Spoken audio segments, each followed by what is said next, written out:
I wake up every 2 hours because I have to piss, and I think that's because of a undiagnosed prostate issue I should have looked at. But that's for another episode. Yeah, That's for the prostate podcast. next week. The PP. Oh, double entendre with the naming. The prostate podcast. And whose the team PP. is this? Is this your team? Or is this your daddy's team? Thanks for listening to Dad Mode Podcast. Common sense parenting in a politically correct world. Here's your host, Andy Carlson.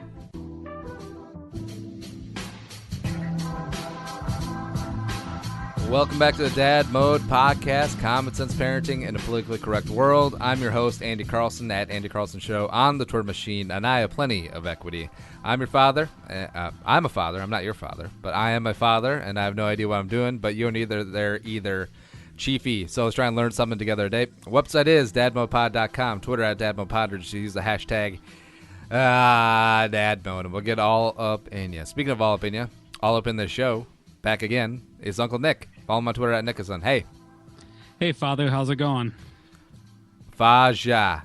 Yeah, you know his name is Darth Father. Vader is German for father. Is it really? Well, yeah. Remember that from, what was it called? Oh, the movie with Anna Kendrick and the stupid singing. Oh, the Pitch Perfect. Pitch Perfect.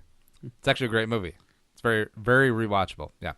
And, yeah. So we had some technical snafus before we started recording.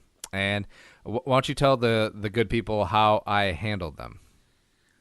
Oh yeah, you kept singing soft golden rock from the 70s and 80s. I believe I heard some Simon and Garfunkel. All right, so yeah, Nick couldn't get his microphone to work, but mine worked fine. And so what I did while he was fiddling is I just sang, Cecilia, you're breaking my balls.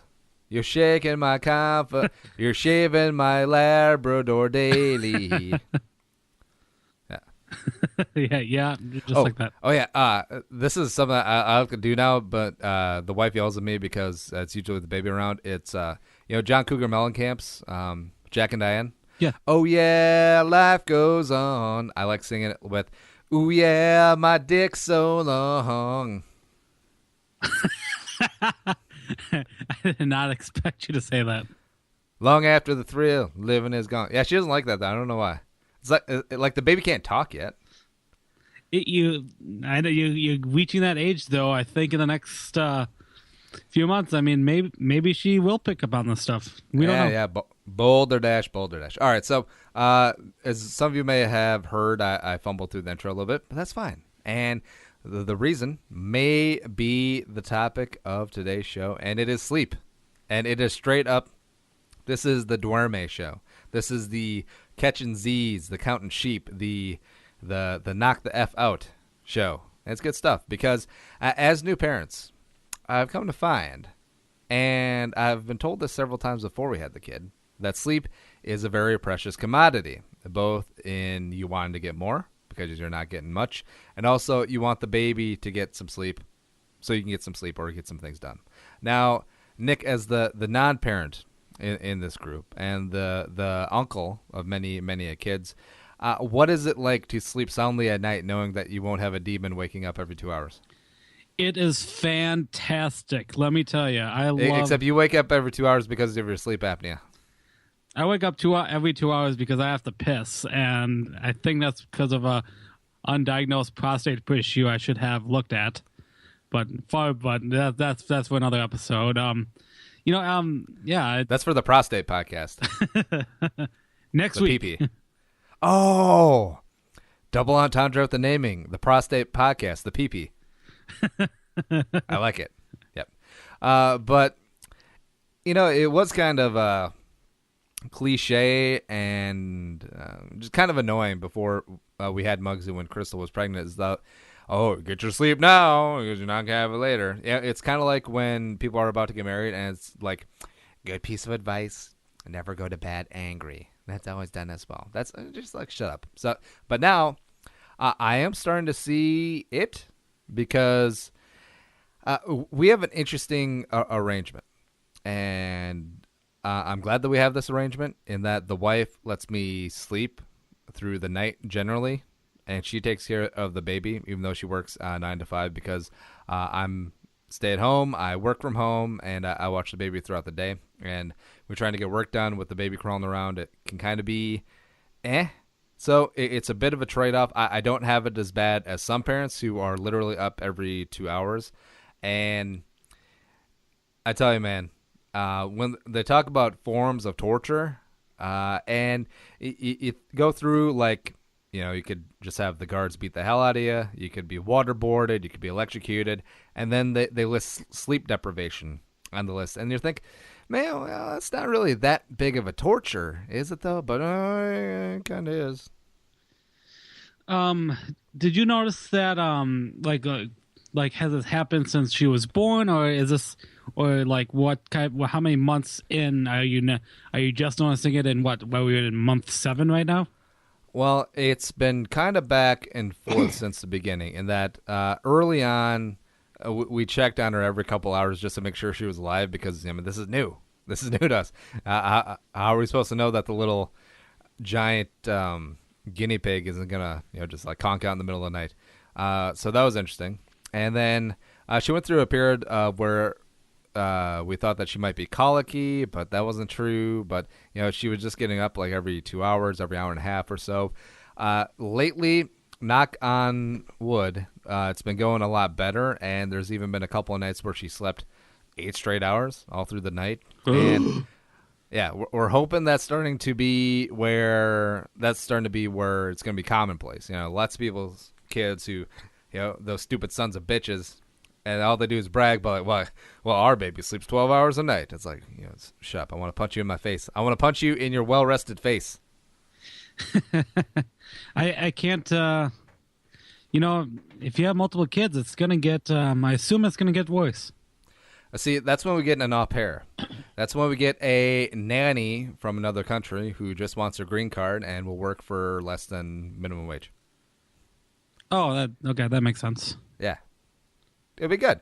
We'll have to get a bigger house so that she could have quarters and whatnot. And who knows? Maybe you guys will hit it off. What country would you prefer that we order the au pair from? I would love Eastern European. I find them very... I feel like it's got to be one of those Stan countries. Uzbekistan, Kyrgyzstan, Afghanistan. Sure, why not? Well, an Afghan bride, Nick. Well, weirder things have happened. I guess we can try it out. Mm. Now, have you ever, as a single person, have you ever had a spot where, whether you were sick or something was going on, where you literally could not sleep like a full night, and it just kind of felt like ass throughout the day? Oh yeah, I've had the flu where I've had a cold bad enough where like it hurts to breathe, in which I was up all night.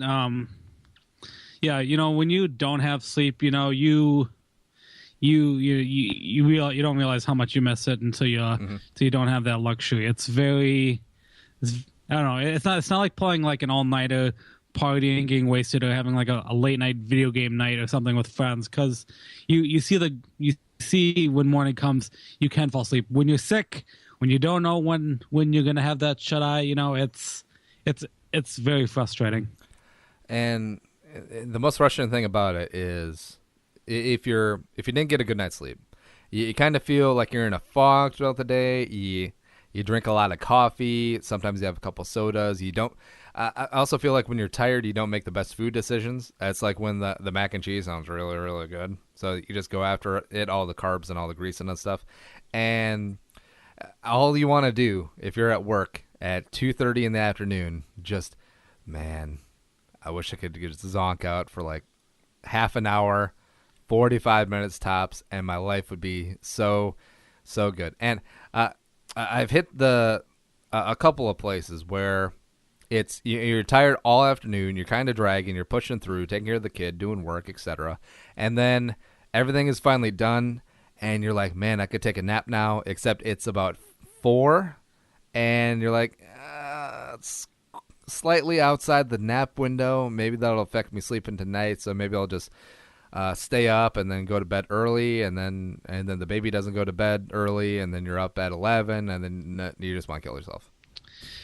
I wonder what the science is behind it about, how strong or powerful are naps, if in the day, like if taking a quick 30-minute nap, or I've heard short naps, having one a day or something, really makes a difference. But then, you worry about, if it's late in the afternoon or something, will that ruin your actual sleep schedule? And, But if you don't have a sleep schedule, I feel like you should just go for it.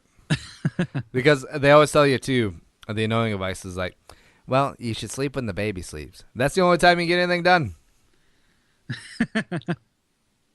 All these old wives' tales. My favorite comedian Gallagher says when in his old acts back in the 80s, he goes, he's like, you don't have a baby. The baby has you. You're on their schedule. And then he smashed the baby with a large mallet. That's how you get people to watch the Showtime HBO specials. Now, was his comedy act, did he have what percentage was jokes and what percentage was just smashing things with a mallet? His jokes were like 75-80% jokes, and then the smashing watermelons was always that end, the last 10-minute bit. I think a lot of people, his jokes are very underrated. Like, it's hilarious. I have all of his Showtime specials if you want to borrow them. He has a lot of great jokes. He talks about the world. He talks about America. He talks, he does a very truthful, down to earth talks about life. It's hilarious. And then it's the end where you see the smashing of the watermelons. Is Gallagher dead? No, he's still alive. Minnesota almost killed him a couple times, though. Damn it, I was gonna say because he'd be getting a lot of sleep then. I think he was performing in Rochester a few years back, and he had a heart attack. Oh, that's right. And luckily, he was in Rochester, so I think they took care of him. And yeah, they have a hospital or two down there. That might have been when we were living down there. It's possible. We'll do a Gallagher night sometime. All right, so back to the sleep and the baby, and there's lots of old wives remedies and different things like, oh, you lay your baby on the side, you swaddle it, yada yada, blah blah blah. You put some lanolin oil right underneath the chin, and it puts it right to sleep. And thankfully the wife hasn't tried many of those because I think they're mostly hooey and mostly tales from desperate parents where if it works once, it's gospel. And even though it probably doesn't have anything to do with it. And I don't know, the only thing that we've done, when she was really young, was the swaddle and wrapping up in the blanket like a burrito. And that actually was pretty effective. Holy crap, I want to see this. I've never seen the swaddle before. Well, she's too big now, but basically what you do is you fold a blanket in half, diagonally. So you got a triangle, like you're putting a bandana on. Okay. And you lay the baby in the middle, tuck the bottom in, and then you roll the sides in, and it's basically like a burrito. Now, you can do it with both arms tucked in, so it looks like Moses being put down in the reeds, biblical stuff. Or you could do what we did with Mugsy, because Mugsy liked to have one of her arms out and tuck the other one in, make it think nice and tight. And it's supposed to simulate being back in the womb, and it's supposed to put the baby at ease. Worked for a while. Interesting. Huh. Yeah. But now she sleeps. All right, so here's the thing. We spend a couple $100, $300, $400 on a crib, right? Okay. I put this thing together. It's awesome looking. It's a convertible one, so that's pretty cool too. I think she slept one night in it so far. Because we don't know what it is. She doesn't like being separated, or maybe it's the wife doesn't like being separated, so she's been sleeping in a pack and play in our room and a bassinet before she got too big for that. But apparently that's relatively common. Yeah, I think with my nieces, that's exactly. It takes a while for them to be able to sleep alone or in that separate crib area. I'm going to go sleep in that damn crib, man. I want to make sure that thing gets some use. You only had 7 months. I think you'll get a good year or two out of it. I think don't you usually keep kids in a crib for at least 2 or 3 years before nice thing is it's one of those convertible ones too. So you can buy like the X piece and then it turns into a twin bed and yada yada. Oh, that's cool. Yeah. But then again, if you start having other kids, I mean, you can reuse it. Yeah, I suppose. And it's so because Mugsy's starting to outgrow a lot of her like jumpers and a lot of her toys, and now we're like, you know, what are we gonna do with these? I mean, there's not any younger kids in the family. Mugsy's the fifth out of 5 grandkids, or even in the extended family, and all of our friends have kids that are her age or older. So it's like now it's like, what do we do with this crap? Do we put in storage? Do we put in the shed? Do we put in the crawl space until we have the other kid? I don't know. My brother's basement is full of bins and like everything's labeled like girls' clothes so and so for this month. So yeah, it's if you have a big enough basement, yeah, you can load up a lot of things. And yeah, we try. Actually, I take it back. Crystal did try one like remedy thing, and it was literally like lavender oil drops that you rub on the ball of the baby's feet ever so gently as it relaxes itself to sleep. It sounds like some stupid Pinterest thing where it sounds like it's one of those.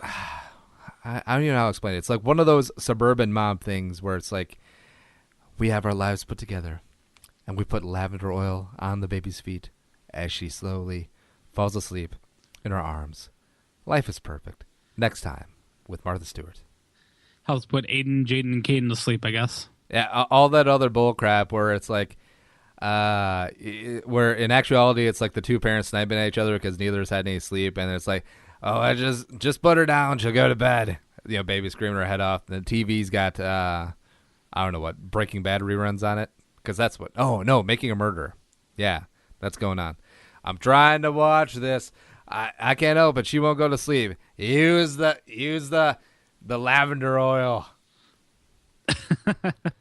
Dad's like 7 Budweisers in. Wait, I bought you guys a glowworm. Have you guys used a glowworm yet? Yes. How's that? Does that do anything? It was alright. Oh. Well, we got like 17,000 different toys, and also we need to have a toys episode because she probably has, if we weighed it, I bet you she has about 300 pounds of toys. Just straight up toys, and she plays with about 4 on a consistent basis. She really likes the ball, go figure. She really likes the it's not Jack in the Box, but it's the 4 things across, and then if you turn the knob or press the button, it pops up. She really likes that. Okay. She likes the faux tablet, where it's in the shape of a tablet, except it just makes noises and things like that. And she really likes this little table where she presses buttons and it counts numbers. It says colors, and it teaches Spanish too if you put the setting right. Ay, ay, ay, muy caliente, 1, 2, 3. Holy shit, really? That thing. Yeah. That's it. That is like the basis of her toys. Like we could liquidate everything else. The other 295 pounds of toys. Well, you're and gonna, we'd be good. Because then like all the friends and family who bought toys, and then be like, oh, where's that one so-and-so I bought? That's also a pain in the ass because it's all well-intentioned and it's all, it happens with us too. It's like when you're buying a gift for a baby shower or a birthday for a young kid, it's like you want to get something cool. You don't want to get a savings bond. You don't want to get anything like that where those things add up. I mean, because you got to think every kid, say on average, has 10, 15 friends, relatives buying them gifts at any single event. So you got the birthdays, you got the Christmas, you got the Easter in some circles, you got christening, baptism, all that other stuff, and it's just like it's too much. It's too much, man. Mugsy literally could have these 4 toys until age 3, I'd wager, and she would be fine, and she would grow up normally. But no, this is Big Mattel. This is Big Mattel. I don't know. I think down the road, I think month. I bet it'd be month to month. I bet she might change interests. You know, maybe if you give those other toys another chance. Yeah, because ball is going out of style. Okay, wait. Well, okay. How many different balls does she have there? Wait, that didn't sound right. Well, you know what I mean. Like toys wise. Well, she's got one main ball, and then she also has a bag of like little plastic ball pit balls Okay, that we occasionally put in the pack and play, which is awesome. Yeah, it's good times. This isn't the toy episode. I want to save my ammo for that because I want to go into like a whole tirade. Whereas it all right, so a preview of it. It's very uncool and probably tacky to ask people who are going to give your kid gifts not to get toys, but get them like savings bonds, get them cash to open their college fund. And I feel like that shouldn't be out of line to ask, but or maybe I should just return all these toys for cash and put it in our savings account. I could do that too. You kind of have to do like the hint, like, hey, make sure if you bring a toy in, you have the gift receipt in case we get duplicates, and then you'd be like, oh, look at all these duplicates, I better go and then you cash them all out and. Well, it's just like what happens on every Christmas is that the kid, no matter what age, opens up a bunch of things. Well, not no matter what age, but probably up till age 4 is more enamored with the wrapping paper and the boxes. Oh. And the gift, yeah. What if someone bought Mugsy? What if I buy Mugsy a gift bag full of wrapping paper and boxes? She would love that. Oh, awesome would that be? And then I would return it. You would. How much do I get for this? Sir, there's no UPC. You have no receipt either. I don't care. How much? $5. Done. All right, so back to the sleep thing. And I know that there's some controversy about sleep aids for kids. And I'm not a anti-drug person. I'm not like someone who's like, I will never put something that is non-gluten-free, non-organic in my child's body. Not like that, nah. But I feel like if you give the kid Tylenol PM, like when he or she is not sick, and it's just so they'll shut the hell up and go to sleep, I think that's a bad precedent. And then also I think it could be habit forming because then, what's going to stop that parent from just on a random Tuesday night, Junior's being a little lippy. Mommy wants to get caught up on Scandal and have a glass of wine. So it's like, Tylenol PM. Why not? Chug a kid. How about booze? Yeah, well, see, that's a different story because that's kind of like an old-timey thing where, especially with the kids teething, a little bourbon right on the gums. I mean, that's pretty commonplace. But then I feel like you would get yelled at for that. And, like, the suburbanite moms that we're, surrounded by out here in, white suburbia would probably flip their shiz and call Child Protective Services like, do you know that yellow man in that house with the white wife is giving his child SoCo? Did you know this? Did you know this, officer? Ma'am, I'm a traffic cop. Did you know this? The yellow man with the white wife. Where the white women at? Oh, yeah, they're all around us because we live in the suburbs. Yeah.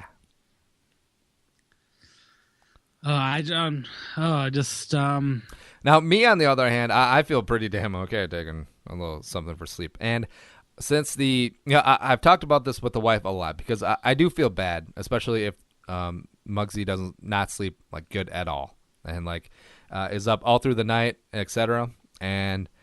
But she seems pretty adamant that she's mostly breastfeeding during the night, so I can't do that, and she's like, one of us may as well get sleep. And I'm like, and I always check in like every couple weeks. It's like, are you sure it's okay? Are you sure it's okay? Because it's something that you do feel guilty, getting a lot of sleep when the partner's not.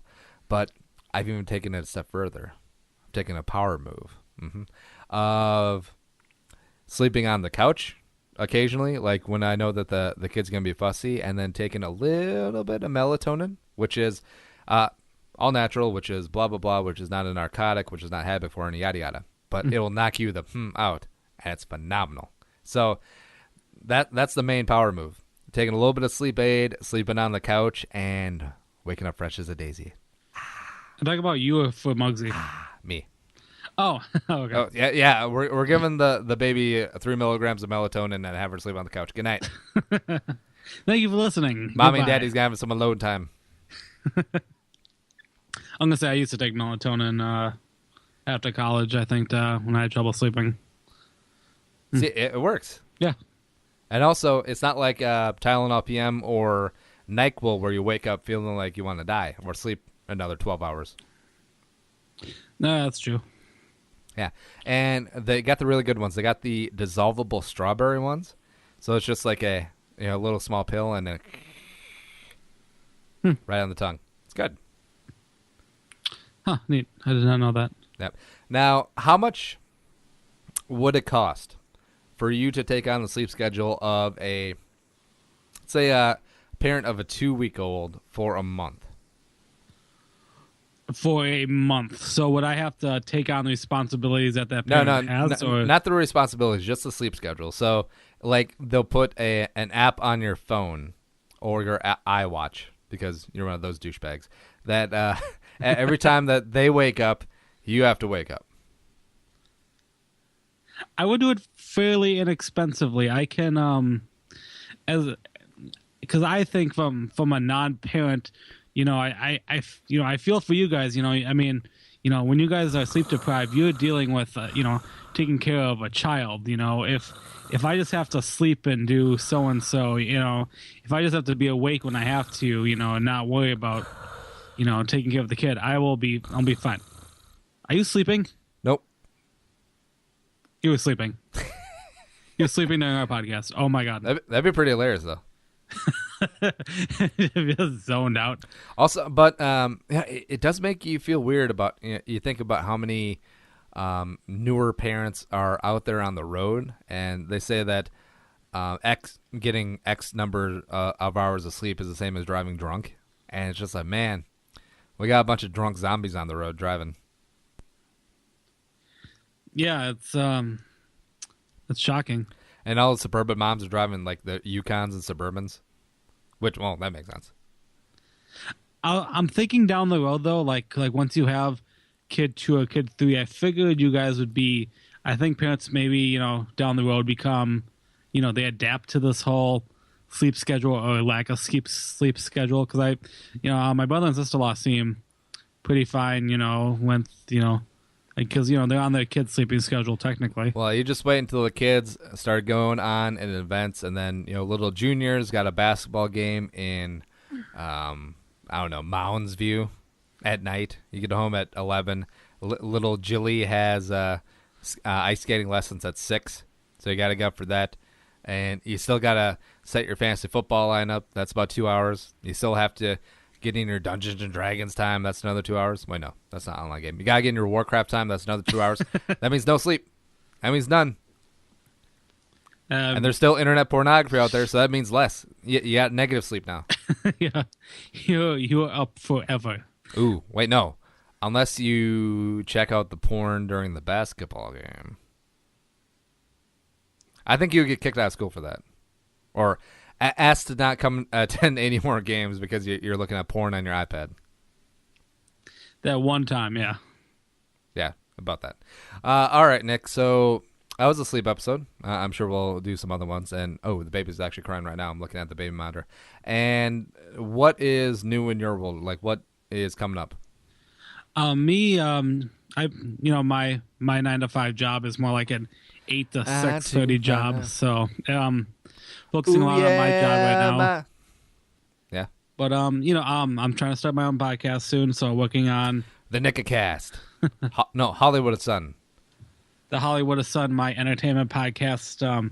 Once I get all this whole technology stuff, Oh, you should start with the Oscars. That should be your goal. You should have an Oscar episode out. An Oscar episode? Yeah, I might try that. Yeah, because Oscars be so white. Okay. Oscars are as white as Lakeville. Yeah. I can't believe that's such a thing right now.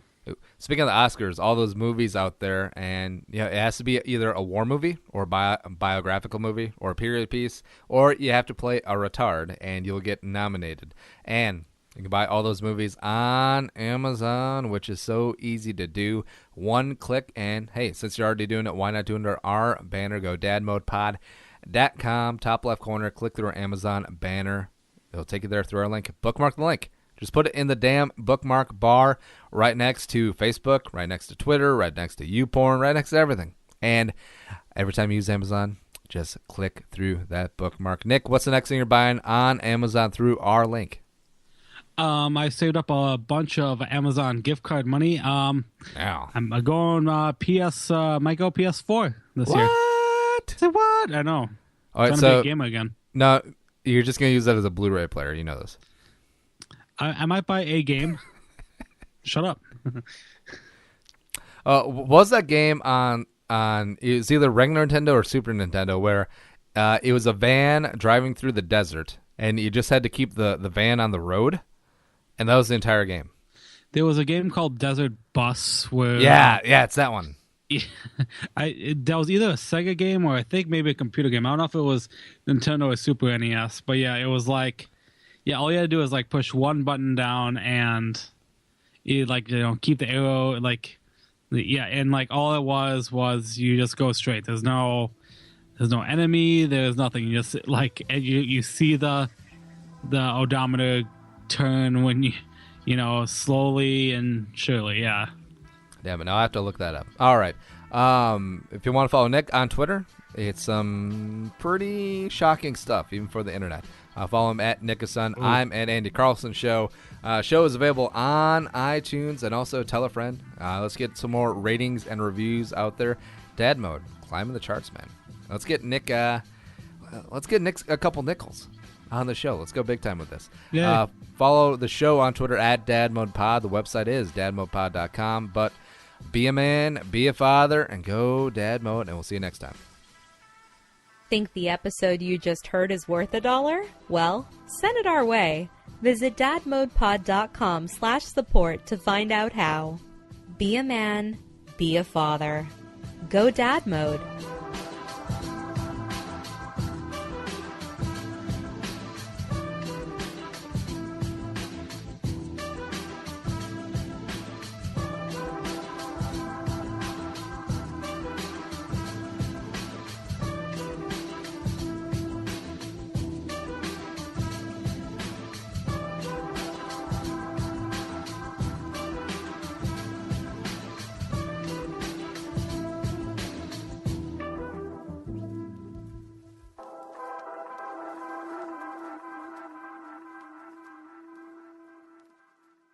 The music is created and produced by Deeb. To hear more of his tracks, visit soundcloud.com/Deeb.